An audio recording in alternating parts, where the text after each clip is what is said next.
Bonjour, je vais parler d'un épisode de Gotham qui s'intéresse énormément à Jérôme, qui cherche donc Sander Wilde, qui est en réalité son frère jumeau Jeremiah. Jérôme Jeremiah, bon. En plus, les deux commencent par J, du coup, il y a la question de est-ce que le vrai, entre guillemets, Joker, ça va être Jérôme ou son frère jumeau. Parce que là, en plus, on voit que son frère jumeau, c'est un petit peu un génie. Il dit un génie des maths, de l'architecture, de construire des inventions, des pièges et tout. On peut se dire, du coup, ça correspond plutôt au Joker qu'on connaît, le fait d'avoir plein de gadgets et tout. Est-ce que ça serait pas, du coup, Jeremiah, vu que Jérôme veut le rendre cinglé comme toute la ville? Mais en même temps, il y a beaucoup d'éléments dans l'épisode qui me font dire que c'est plutôt Jérôme le Joker. Déjà, il y a beaucoup de. Enfin, il y a beaucoup. J'ai noté quelques lignes qui font référence à The Killing Joke. Déjà, évidemment, la ligne ultra connue de One Bad Day, un mauvais jour, il suffit d'un mauvais jour. Mais il y a aussi un moment quand il se fait, je crois que c'est quand il est capturé, il lui dit voilà, je m'en souviens, je suis confus, je me souviens différemment, ou j'ai du mal à m'en souvenir et tout, qui est une des lignes aussi à peu près, je sais plus si c'est la ligne exacte, mais c'est une des lignes de Killing Joke quand il se souvient justement de son passé où il se dit je suis assez confus, parfois je m'en souviens d'une façon, parfois d'une autre. Donc ça m'a fait penser à King Joke, même l'environnement, l'espèce de labyrinthe, puisque la fin de King Joke, ça se passe dans un espèce de labyrinthe. Alors c'est avec des miroirs de mémoire, hein, je dis ça de mémoire, c'est dans le cirque avec des miroirs de partout là. Donc ça ressemble quand même un petit peu au lieu où il se trouve. Même le fait qu'il soit capturé, il est mis dans une cage à chien, même si on ne le voit pas être transporté dedans. Voilà, pour moi ça évoque quand même beaucoup de souvenirs de Killing Joke. Et c'est Jérôme qui joue le rôle du Joker de Killing Joke. Même à la fin, il invente le gaz hilarant du Joker. Donc il y a beaucoup d'éléments qui me font penser quand même que c'est Jérôme, le vrai Joker. Alors après, est-ce que Jeremiah va devenir cinglé et va prendre la suite? C'est possible. Mais quand même, la plupart des arcs connus du Joker, le fait de se faire arracher le visage par exemple, c'était un des arcs de New 52. C'est pas le meilleur, hein. D'ailleurs ils sont un peu revenus dessus vu que maintenant il a un visage normal. Bon après, il y a ce qui s'est passé dans Endgame que je vais mettre de côté aussi. Bref, il y a beaucoup d'arcs du Joker qui ont été mis sur Jérôme. Du coup, quand même, tout pointe dans la direction que ce soit lui. Alors après, oui, c'est peut-être le frère jumeau. Moi, ça me dérangerait quand même, parce que déjà, ça me dérange de base que le Joker ait une backstory réelle. Et comme je dis dans Killing Joke, il dit lui-même que sa mémoire lui joue des tours. Et il est cinglé. Du coup, on peut pas être sûr et certain que ce soit vraiment son background. Là, il en a un avéré. Que ce soit l'un ou l'autre des deux frères, ils en ont un avéré. Après, j'avoue que ça me dérangerait que ce soit le deuxième frère, parce que non seulement on connaîtrait son origine, mais en plus, ça serait un copycat. Donc, ça me dérangerait quand même. Après, je vais voir, hein, ça peut être très bien. Ça, Jérôme, le fait qu'il ait un background, ça me dérange un peu, mais en même temps, je le trouve plutôt bien fait. D'ailleurs, dans l'épisode, il se fait piéger, comme dans l'épisode précédent, où il se faisait piéger par son oncle. Donc là, je me suis dit, au moment où il se fait piéger, j'ai eu deux réflexes. Soit il est complètement con, il s'est fait piéger une deuxième fois, soit l'idée m'est venue tout de suite parce que juste avant, quand Gordon avait essayé de le capturer, il y avait Firefly qui a débarqué. Je me suis dit, pourquoi est-ce qu'il est venu seul et qu'il n'y a pas d'homme de main? Est-ce que ça fait pas partie de son plan pour justement capturer son frère avec les autres super vilains, avec sa League of Horribles, comme il dit? Et justement, j'ai été content, c'est bien la deuxième proposition. Il s'est pas fait capturer parce que son plan était débile. Il a peut-être appris de ses erreurs d'ailleurs, et justement son plan c'était de se faire capturer. Pour même si finalement c'est un peu con parce que il n'avait pas besoin de se faire capturer en fait. Il pouvait manipuler Echo dès le départ. Dès le départ, il pouvait utiliser Tech pour manipuler Echo, se faire capturer par une Echo hypnotisée, et dès qu'ils arrivent à son frère, s'en occuper quoi. Il n'avait pas besoin de se faire capturer. Mais bon, voilà, son plan est quand même beaucoup plus intelligent que dans les épisodes précédents.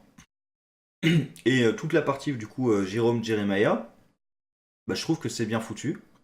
Franchement, Jérôme là me plaît davantage dans cet épisode que dans ceux qu'on avait vus juste avant, dans l'asile ou l'épisode avec son oncle. Là, il me donne beaucoup plus envie quand même de voir ce qu'il va faire. En plus, il y a le gaz hilarant qui vient d'être inventé. Même si l'effet visuel est un peu dégueulasse, je trouve là les lèvres qui tremblent et tout. Je trouve ça un peu dégueulasse à l'écran, franchement. Alors, est-ce qu'il y a tellement besoin de faire ça? Je sais pas. Bref, donc toute cette partie-là, très bien. Beaucoup de références en plus aux comics, qui sont pas non plus ultra forcées. C'est-à-dire que elles arrivent naturellement, j'ai envie de dire. Je trouve pas qu'elles soient forcées dedans non plus. De l'autre côté, il y a Riddler. Alors Riddler, j'ai eu très peur. Finalement, j'ai bien aimé ce qu'ils ont fait avec lui. Mais j'ai eu très peur du fait qu'il allait se faire battre aux énigmes par Lee. Et finalement, Lee, qui réussit à le manipuler comme ça, on va dire à essayer de toucher son inconscient, à toucher Ed derrière Riddler pour trouver la réponse à son énigme, même si honnêtement, son énigme n'était pas si dur que ça. Mais bon, voilà, il a réussi à manipuler. Et surtout, de ça encore, surtout ce que j'ai aimé, c'est comment il a réussi à le manipuler pour qu'il ne donne pas la réponse à son énigme. Parce que je me suis dit, elle va trouver la réponse à son énigme d'une façon ou d'une autre, mais elle va réussir à le piéger. Or, franchement, j'ai pas du tout envie de voir le Riddler qui ne réussit pas à répondre à une énigme, surtout de Lee Tompkins, quoi. Limite qu'un personnage comme Batman réussisse à lui trouver une énigme qu'il n'arrive pas à résoudre, à la rigueur, et même là, ça me dérangeait un petit peu parce que c'est le Riddler quand même. Et là, non. Il trouve la réponse tout de suite, mais elle le manipule de telle sorte qu'il puisse pas donner la réponse, vu que la réponse c'est je t'aime.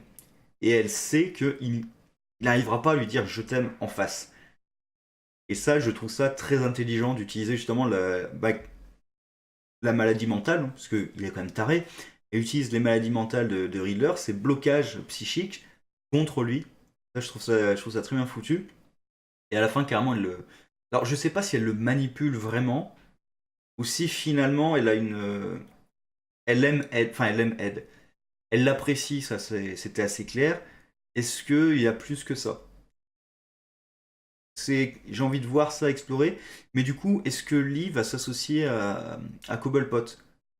Parce que Cobblepot, là, il a l'air d'être avec Jérôme, il a l'air de s'être complètement dissocié de Riddler, même si apparemment Cobblepot sait que Jérôme va finir par s'effondrer, pour ça d'ailleurs qu'il va chercher Grundy. Du coup, il a certainement un plan au-delà de Jérôme, parce qu'il pense que Jérôme va finir par se casser la gueule, et que lui va passer par-dessus, donc peut-être avec l'aide de Riddler. Est-ce que Riddler, Cobblepot et Lee vont s'associer pour du coup affronter aussi la League of Shadows? Donc ça, voilà, j'attends de voir un peu tout ça. Bon, Grundy continue à me saouler parce que bah, c'est Butch, hein. C'est pas Grundy, je suis navré. Et le côté de ah, je suis un monstre, Tabitha ne m'aimera jamais. Qu'est-ce que. Encore une fois, en quoi c'est un monstre? Parce qu'il a la peau blanche que c'est un monstre, c'est ça? C'est ça son délire. À chaque fois, j'arrive pas à comprendre. Je suis un monstre.